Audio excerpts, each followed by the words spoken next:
Halo, apa kabar pemirsa? Senang sekali saya Wiki Adrian kembali menjumpai Anda dalam program Market Review, program yang akan membahas berbagai macam isu penggerak ekonomi Indonesia.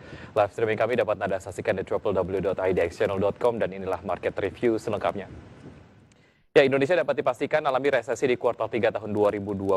Hal tersebut terkonfirmasi dalam paparan Menteri Keuangan Sri Mulyani Indrawati di konferensi pers APBN kita beberapa waktu yang lalu. Pemerintah mengungkapkan proyeksi pertumbuhan ekonomi kuartal 3 tahun 2020 diperkirakan minus 2,9% hingga minus 1,0%.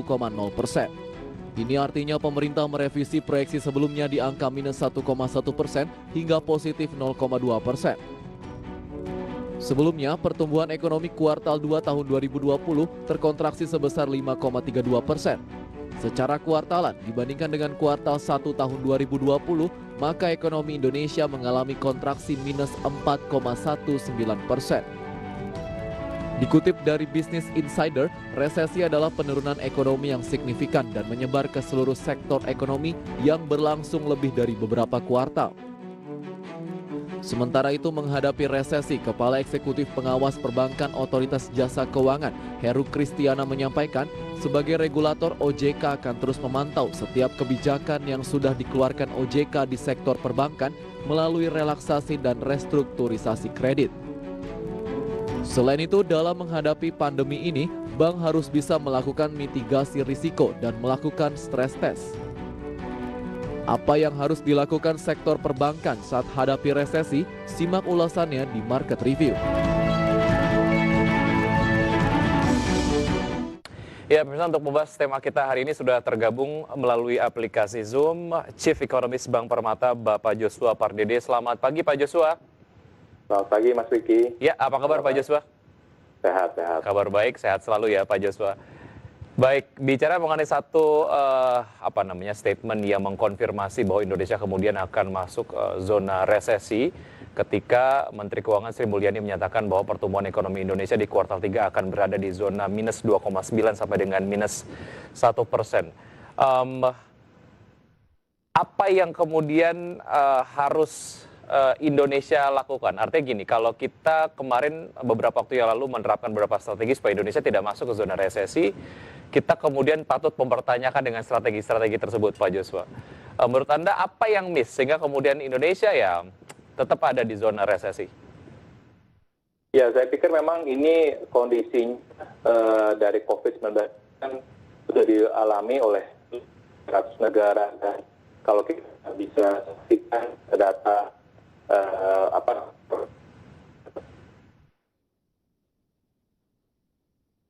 Halo Pak Joshua. dalam resesi ya. Ya. Sejak dua yang lalu gitu ya. Karena kondisinya kondisi dari ekonomi secara global pun juga masih terganggu ya akibat adanya COVID-19 ini. Dan kalau kita kaitkan dengan kondisi ekonomi Indonesia, memang sebagian besar kuartal 1 kita masih tumbuh positif gitu ya. Meskipun kuartal kedua ini kita tumbuh negatif. Kalau kita potensi besar ataupun probability-nya masih mengalami pertumbuhan negatif. Artinya secara teknikal memang kita mengalami resesi.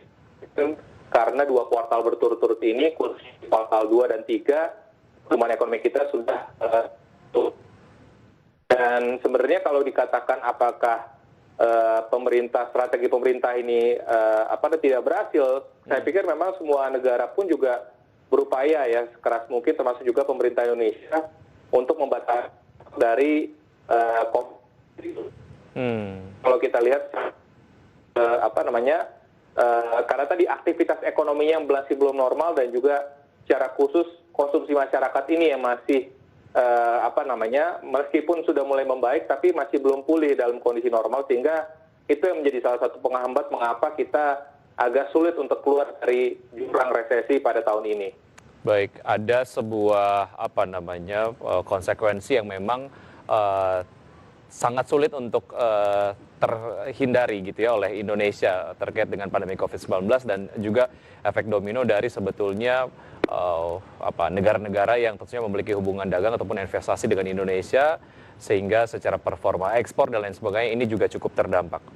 Baik, kita ke beberapa indikator yang sebetulnya ini menjadikan Indonesia masuk ke zona resesi, tapi secara teknikal seperti yang Anda tadi sampaikan, Mbak, terkonfirmasi. Dilihat dari indikator-indikator yang lain, saya dapat dari National Bureau of Economic Research menegaskan ada seperangkat indikator ekonomi yang lebih luas yang katanya harus diperhatikan. Indikator-indikator tersebut misalnya adalah mengenai tingkat pekerjaan, kemudian pendapatan domestik bruto, penjualan eceran grosir, dan produksi industri. Dilihat dari indikator-indikator ini, apakah kemudian Indonesia juga memenuhi, Pak Joshua? Ya, memang kalau kita lihat seperti data di pasar tenaga kerja ya, khususnya tingkat pengangguran, ini kan baru dirilis per Februari, dan sebenarnya dampak dari COVID-19 ini belum terlalu kelihatan. Namun demikian, kalau kita melihat perkembangan dari arus PHK ataupun arus perusahaan-perusahaan yang merumahkan karyawannya sejak bulan April yang lalu, ini memang ada potensi bahwa tingkat pengangguran ini cenderung akan meningkat ya, dan ini kita perkirakan kemungkinan bisa menjadi tingkat rasionya itu bisa naik ke kisaran 9%-an gitu ya, dalam sementara kalau kita posisi bulan Februari ini masih relatif masih rendah gitu ya. Dan di sisi lainnya juga terkait juga dengan misalkan tadi PMI manufacturing dan juga misalkan retail sales ya, dan ini kita lihat penjualan eceran pun juga masih terkontraksi sampai dengan bulan Juli yang lalu ya, sehingga kalau kita lihat juga kita secara komprehensif menganalisis apakah ekonomi Indonesia sudah mengalami resesi, saya pikir memang sudah cukup terkonfirmasi gitu ya dengan beberapa data lain selain data pertumbuhan ekonomi di kuartal ketiga ini yang masih tumbuh negatif, sehingga sehingga memang diperlukan tadi langkah-langkah cepat dari pemerintah, khususnya tadi dalam rangka mendongkrak lagi konsumsi masyarakat. Ini yang saya pikir menjadi salah satu komponen yang terbesar, sehingga nanti aktivitas dari sisi produksinya pun juga akan terungkit ya, kalau sisi permintaannya pun juga akan terdorong dengan stimulus-stimulus yang diberikan oleh pemerintah. Konsekuensi apa yang terjadi dalam sebuah negara jika masuk ke zona resesi? Apa saja, Pak Joshua? Ya, memang kalau kita lihat, satu adalah pertama pertumbuhan ekonomi tadi negatif ya, dan juga penciptaan lapangan pekerjaan juga semakin sulit ya, sehingga terindikasi adanya peningkatan dari rasio tingkat pengangguran.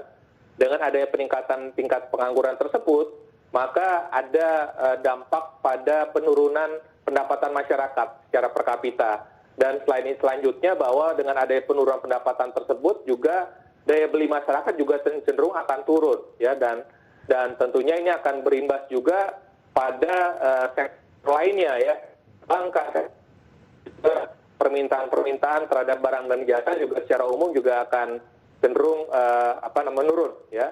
Dan dari sisi pemerintahnya tentu dengan adanya penurunan aktivitas ekonomi yang berujung pada resesi, tentu penerimaan pajak pun juga akan terhambat ya, sehingga konsekuensinya adalah defisit fiskalnya juga melebar, dan di saat bersamaan juga adalah rasio utang ataupun utang juga cenderung akan meningkat, sehingga itu beberapa risiko dari sisi masyarakat, perusahaan, dan juga dari sisi pemerintah yang akan dihadapi apabila ekonomi.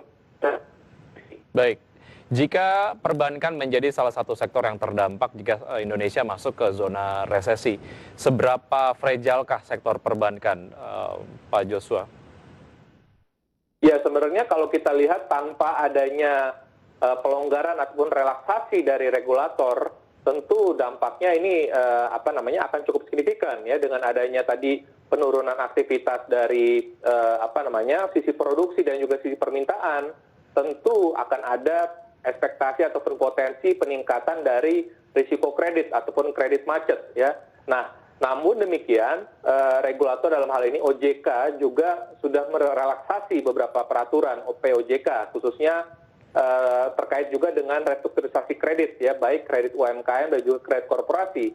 Sehingga kita tahu dengan adanya penurunan aktivitas produksi dan juga cash flow dari perusahaan juga cenderung menurun, dengan adanya POJK 11 khususnya terkait dengan restrukturisasi kredit, ini tentunya akan bisa membatasi tadi risiko dari kenaikan NPL ataupun kredit macet tersebut. Sehingga dari sisi fragility saya pikir saat ini kondisi dari sektor perbankan masih tetap kuat ya. Itu ditunjukkan dengan kondisi permodalan yang juga trennya meningkat, dan di sisi lainnya juga likuiditas juga sangat lebih dari cukup ya. Itu juga ditopang juga oleh kebijakan-kebijakan dari Bank Indonesia yang merelaksasi ataupun melakukan ekspansi di operasi moneter ya, sehingga likuiditas perbankan pun juga tetap ample ya. Tapi memang di saat bersamaan ada yang kita lihat adalah karena tadi aktivitas ekonomi belum cukup bergerak dengan normal, tentu permintaan kredit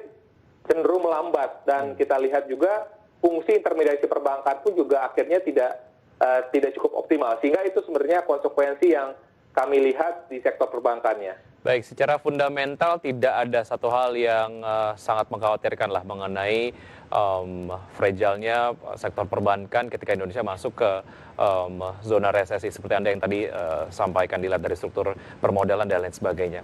Tapi kita perlu kemudian mengimbangi referensi referensi skenario lah ya, jika kemudian yang terjadi adalah worst case scenario, perbankan terdampak, sejauh mana ini menjadi sebuah sektor yang nantinya akan memberikan dampak yang cukup menggurita lah ke sektor-sektor yang lain. Artinya perlu ada sebuah prioritas lah dalam hal pelonggaran kebijakan, insentif dan lain sebagainya di sektor perbankan, karena ini dinilai sebagai sebuah sektor yang jika terdampak akan memberikan dampak yang menggurita ke sektor-sektor yang lain. Iya, saya pikir itu pernyataan yang sangat tepat sekali ya, mengingat aset keuangan Indonesia itu masih didominasi oleh aset perbankan. Dan kalau kita lihat juga ketergantungan ataupun keterkaitan dari kondisi ekonomi terhadap kondisi dari perbankan itu sangat erat kaitannya ya. Jadi kalau tidak ada fungsi intermediasi yang cukup optimal dari perbankan, tentu pertumbuhan ekonomi pun tidak akan tumbuh ataupun tidak akan berkembang. Di sisi lainnya juga sama, pada saat ekonomi sedang melambat, tentu permintaan terhadap kredit perbankan pun juga cenderung menurun. Dan saya pikir memang khususnya di sektor perbankan ini, saya melihat memang kondisinya secara umum tadi yang kami katakan bahwa likuiditasnya masih tetap terjaga ya, dan di sisi lainnya permodalan juga tetap kuat ya, dan tapi tetap dari undang-undang PPSK sendiri memang sudah menyebutkan bahwa sebagian besar ataupun bank yang bersifat sistemik ini juga sudah setiap berkala ya sudah melakukan stress test ya, artinya stress test tersebut juga dalam hal untuk mengantisipasi apabila bank sistemik tersebut itu apabila memang menunjukkan tanda-tanda yang trennya menurun, tentu akan dilakukan langkah-langkah antisipatif ataupun action plan-nya seperti apa, dan itu pun juga saya pikir sudah terus diawasi oleh OJK, sehingga kita harapkan seiring dengan kondisi ekonomi yang kita lihat masih kita menghadapi pandemi, kondisi sistem perbankan sendiri kita harapkan masih akan tetap kuat ya, sehingga ini akan tetap fungsi vitalnya untuk mensupport pertumbuhan ekonomi ini ataupun perekonomian masih akan tetap bisa kita andalkan. Baik, teman-teman ekonom melihat resesi di tahun ini menjadi sebuah resesi yang cukup berbeda dibandingkan dengan resesi-resesi yang terjadi di Indonesia beberapa waktu yang lalu. Adakah kemudian strategi yang kita bisa copy-paste di strategi yang kemudian sudah diterapkan di beberapa waktu yang lalu pada saat Indonesia alami resesi di resesi ekonomi yang sekarang? Kita kemudian akan bahas usai jeda berikut ini Pak Joshua, dan pemirsa tetap di Market Review, usai jeda kami akan segera kembali.